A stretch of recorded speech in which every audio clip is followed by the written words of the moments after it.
যখন তুমি নিজের রক্তের মানুষের দ্বারা কষ্ট পাবে, তখন তুমি একবার নবী ইউসুফ আলাইহিস সালামের কথা মনে করো। তিনি কিভাবে নিজের ভাইয়ের দ্বারা প্রতারিত হয়েছিল।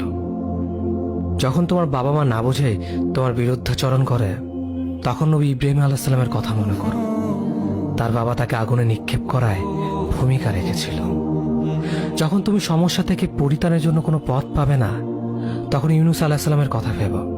তিনি কতটা সময় তিমি মাছের পেটে আটকা পড়েছিল। যখন তোমার নামে কেউ মিথ্যা অপবাদ ছড়িয়ে দেবে, তখন মা আয়েশা রাদিয়াল্লাহু আনহার কথা মনে করো।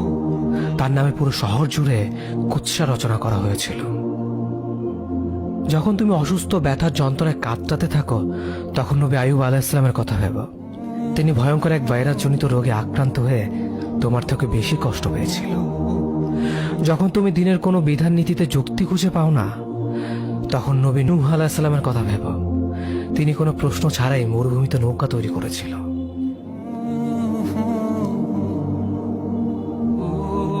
যখন তুমি আত্মীয়স্বজন, পরিবার, বন্ধু বান্ধবের কাছে হাসির পাত্রে পরিণত হও, তখন তুমি শেষ নবী হযরত মুহাম্মদ সাল্লাল্লাহু আলাইহি ওয়াসাল্লামের কথা ভেবো। রাসূল সাল্লাল্লাহু আলাইহি ওয়াসাল্লাম বলেছিলেন, সবচেয়ে বড় পরীক্ষা দিয়ে সবথেকে বড় পুরস্কার আসে।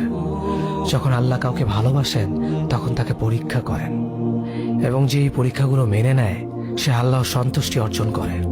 আর যে অভিযোগ করে, সে তার ক্রোধের পাত্র হয়। হে আল্লাহ, তোমার কথা মনে করা, তোমার প্রতি কৃতজ্ঞ হওয়ার এবং তোমার ইবাদত করার তৌফিক আমাদের দান করো। আমিন। যেভাবে তুমি সন্তুষ্ট হও, সেভাবেই আমাদের পরিচালিত করো।